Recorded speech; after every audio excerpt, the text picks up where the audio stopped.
샬롬 애청자 여러분들 평안하셨죠? 오늘 본문 마태복음 22장 1절에서 14절 말씀에 의지하여 우리 가정을 잔치집이 되게 합시다. 우리 가정을 잔치집이 되게 합시다. 그런 주제로 말씀을 드립니다.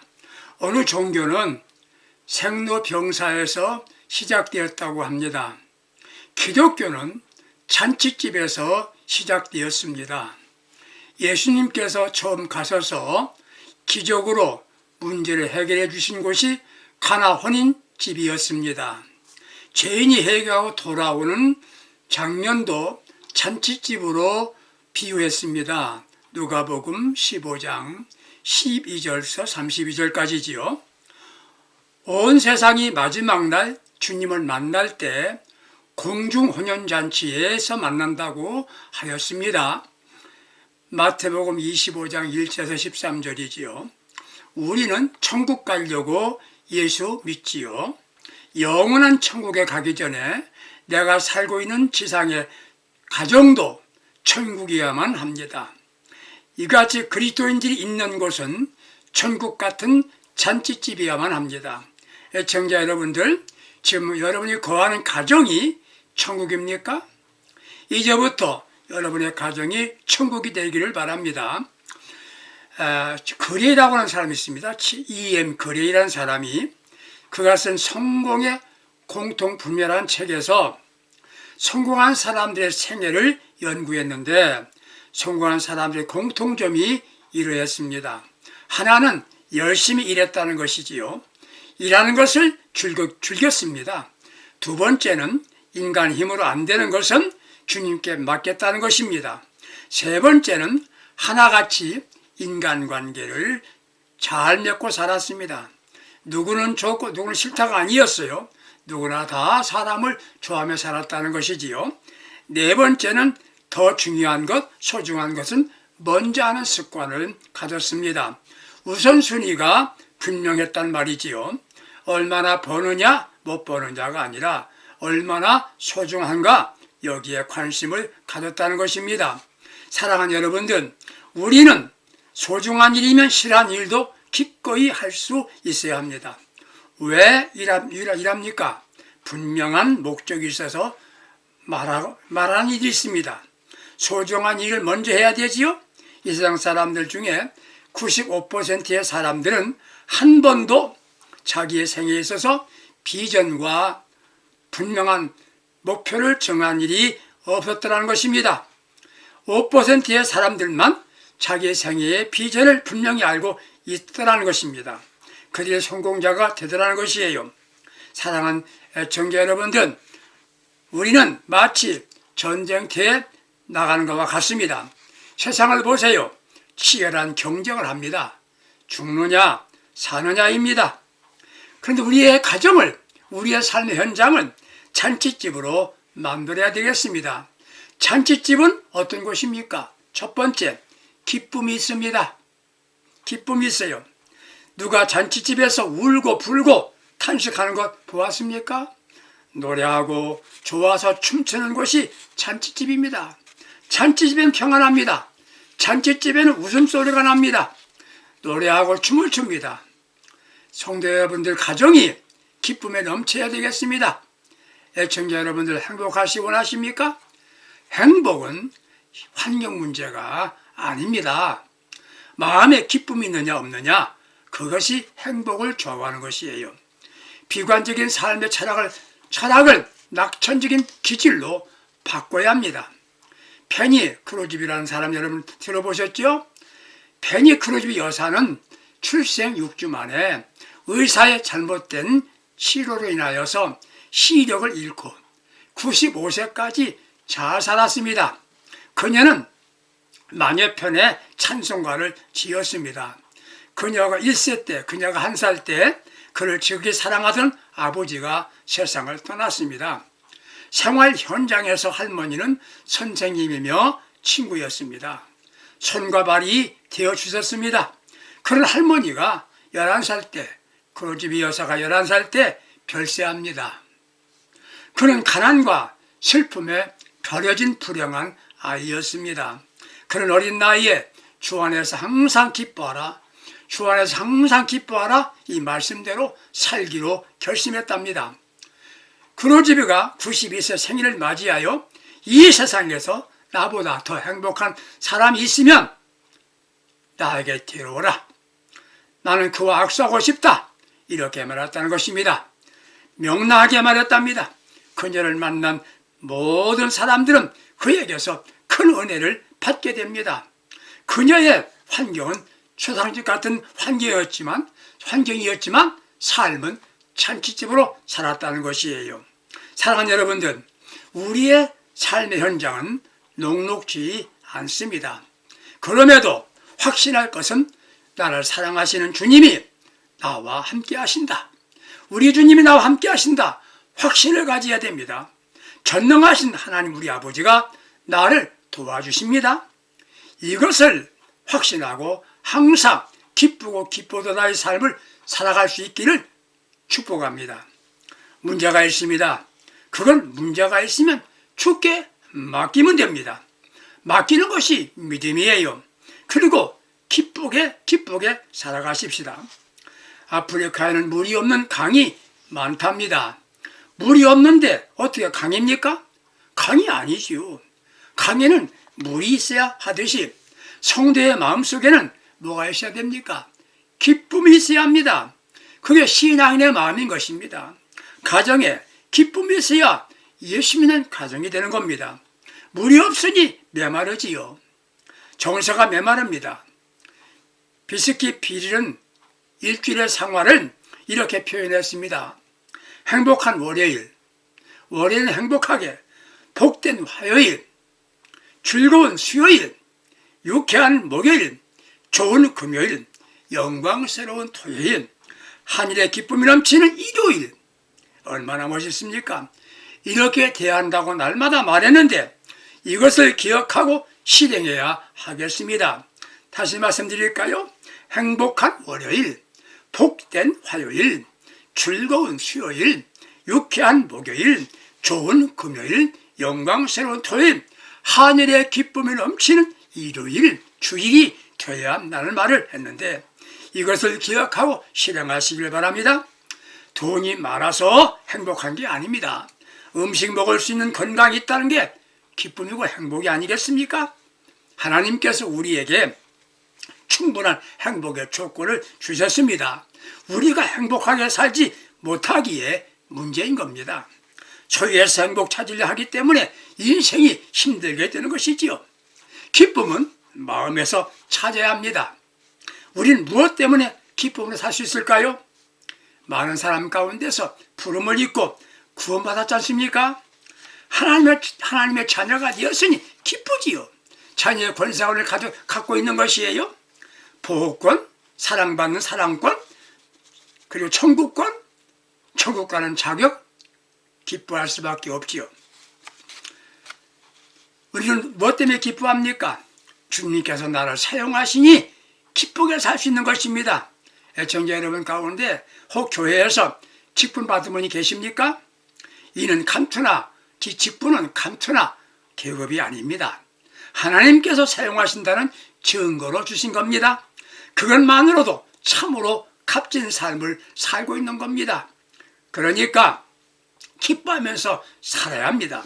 기쁨으로 봉사해야 합니다. 주님께 쓰임받는다는 것 그 자체가 소중한 겁니다. 기쁨 충만한 잔치집 인생을 삽시다. 여러분 힘드십니까? 계획한 일들이 잘 안 됩니까? 그럼에도 우리 주님은 우리와 함께 하십니다. 서럽고 섭섭한 일들이 있으신가요? 억울하고 분하여 참을 수 없을 만큼 괴로운 일이 있으십니까? 사랑하는 나를 사랑하시는 아버지가 다 알고 계십니다. 주님 내 곁에 계십니다. 그러므로 우리는 기뻐할 수가 있는 것입니다. 그러므로 우리 가정은 잔치집으로 만들 수 있고 잔치집 인생을 살아야 되는 것입니다. 잔치집은 어떻습니까? 두 번째는 잔치집은 풍성합니다. 잔치집에는 먹을 것이 많습니다. 가난한 집이라도 잔치를 벌릴 적에는 먹을 것이 있어요. 여러분들은 부족한 게 없단 말이에요. 이것이 뭡니까? 만족입니다. 만족하게 살면 그 집이 잔치집 가정이 되는 것입니다. 필요할 만큼 충분히 채워져 있다는 말이지요. 제2차 대전 때 연합군은 집 없는 아이들을 모아서 커다란 캠프 안에서 함께 살도록 했답니다. 거기서 배불리 먹을 수 있었고 보살핌을 받았지요. 그런데 아이들은 밤에는 잠을 못 자더랍니다. 매우 불안해합니다. 심리학자 한 가지가 묘안을 생각해냈습니다. 아이들이 잠자려고 침대에 들어갈 때 커다란 빵 하나씩을 손에 들려주었답니다. 그랬더니 그 빵을 꼭 쥐고 잠을 평안하게 자더랍니다. 왜? 내일 먹을 것에 염려하게 할 게 없게 되었기 때문이지요. 나는 먹을 것이 있어. 그렇습니다. 우리는 내일의 삶에 대해서 이미 보장을 받았습니다. 평안하게 살 수 있는 것이에요.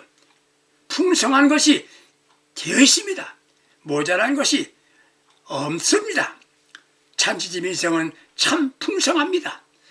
무엇이 풍성해야 됩니까? 먹을 것, 돈, 그것도 중요하겠지만 먼저 잔치집에는 무엇이 풍성하냐? 사랑이 풍성해야 됩니다. 사랑이 넘치는 집이 되어야 한다 그 말이지요. 사랑이 행복입니다. 사랑은 행복 비타민입니다. 사랑은 모든 것을 조울합니다. 사랑은 참으로 아름답습니다. 누구나 다 갖고 있는 휴대폰을 연세 높으신 엄마가 그런 거 필요 없다고 거절했어요. 어느 한 날 아들이 핸드폰을 사다 주었답니다.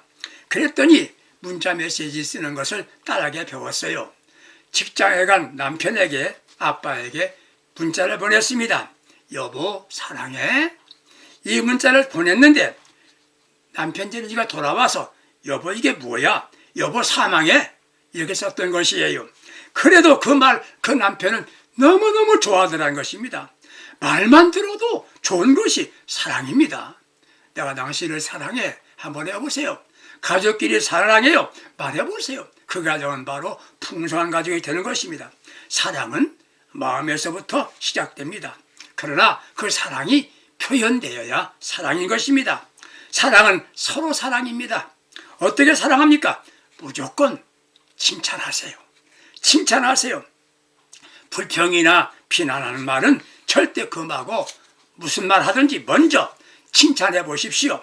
작은 것도 칭찬합니다. 말할 때 먼저 칭찬으로 시작합니다. 우리말에 혼내준다는 말이 있지요? 이 말이 무슨 말인지 아세요? 혼을 빼낸다는 말이에요. 칭찬은 혼을 넣어주는 겁니다. 칭찬하면 마음에 있는 모든 게 변화시켜주는 겁니다. 있는 잠재력을 일깨워줍니다. 문제 해결이 칭찬이 되는 겁니다. 예수님의 제자 베드로가 베드로 된 것은 그가 신앙 고백하였을 때 주님이 칭찬하셨기 때문이라는 말이 있어요. 너는 베드로다. 내가 천국 열쇠를 준다. 칭찬했잖아요. 칭찬으로 여러분 칭찬으로 충만하시기 바랍니다. 풍성한 가족이 된 것이에요. 여러분 잘 아시는 5만 번의 기도응답을 받은 기도의 사람 조지 뮬러는 3만 명 이상 고아를 기른 고아의 아버지라고 알고 있습니다. 그는 청년 시절에는 동네에서 불황자였답니다. 아버지의 돈을 훔치고 영업소에 가서 또 경찰서를 차기 드나들었던 사람이었습니다. 그런데 교도소에 들어갔습니다. 그런데 기독교 역사에 빛나는 성자가 된 것은 말 한마디 때문이었다는 것이에요. 조지의 나쁜 버릇을 하루아침에 버릴 수는 없지만 하나님이 한번 택한 자는 결코 버리지 않는다. 낙심하지 마라. 넌 하나님이 택한 사람이다. 그에게 들려준 이 한마디가 그를 변화시켰답니다. 여러분 가정에 사랑이 넘치고 사랑은 칭찬이에요. 서로 칭찬해 보세요. 칭찬하면 바로 그게 사랑이 되는 것이지요. 감사를 말해야 됩니다. 감사로 풍성해야 됩니다. 우리 가정은 풍성해야 되는데 감사로 풍성해야 되는 것이에요. 공부 못하는 아들 보고 나는 내가 건강하게 자라는 것만으로도 참 고맙다. 공부 괜찮아. 나중에 하면 되지. 이 말 한번 해보세요. 남편 되는 네가 아내를 보고 여보 고마워 감사해. 별 볼 일 없는 나를 일생 동안 도와준 걸 생각하면 너무너무 고마워. 감사의 말 한마디는 남편이 아내에게 감동을 줍니다. 원망하고 불평하는 건 무서운 덫이 되어 삶의 불행을 가져옵니다. 감사하는 사람은 사장도 될 수 있고 감사하는 사람은 장군도 될 수 있답니다. 감사할 수 있다는 것은 가능성을 말하는 것이지요. 감사하는 말을 하게 되면 상대방이 감동을 받게 된다는 것입니다. 풍성해야 됩니다. 칭찬으로 사랑으로 풍성한데 사랑이 칭찬이고 사랑은 감사다. 또 뭡니까? 가능하다고 하는 할 수 있다는 가능성을 말해주는 겁니다. 너는 모든 것을 할 수 있는 가능성이 있는 사람이야. 노력하면 무엇이나 할 수 있는 역량이 있어. 엄마와 내가 기도하고 있어. 하나님이 너를 축복하실 거야. 너는 잘 될 수 있어. 하나님께서 도와주시고 축복하실 것이야. 이렇게 자녀들에게 말해보십시오. 그 가정은 풍성한 가정이 될 것입니다. 사랑이 뭡니까? 인정해 주는 겁니다. 그런데 내 의견 참 좋다. 말을 잘못했지만 내 말 참 의견 좋다. 잘 생각한 거야. 이런 말을 하는 게 사랑이에요. 사랑이 풍성해야 잔치집이 되는 것이에요. 사랑은 주려고 합니다. 도와주려고 합니다. 협력해 줍니다. 양보해 주고 허물과 약점을 덮어줍니다. 기도해 줍니다. 내가 앉아야 할 자리를 양보해서 거기 앉게 합니다. 이게 사랑입니다. 이런 곳이 잔치집입니다. 웃음이 넘칩니다. 은혜가 충만합니다. 성령 충만합니다. 성령 충만하면 잔치집이 되는 것입니다. 잔치집 가정이 되세요. 잔치집 가정을 만드세요. 잔치집은 손님이 많습니다. 잔치를 배설해 놓고 풍성한 음식 준비되었는데 손님이 없으면 잔치집이 아니지요. 손님들이 오고 싶어야 합니다. 오는 내 부담이 없어야 하지요. 함께 하려는 자세를 가져야 합니다. 현대인의 특징을 이렇게 말합니다. 극히 이기적이랍니다. 이기적.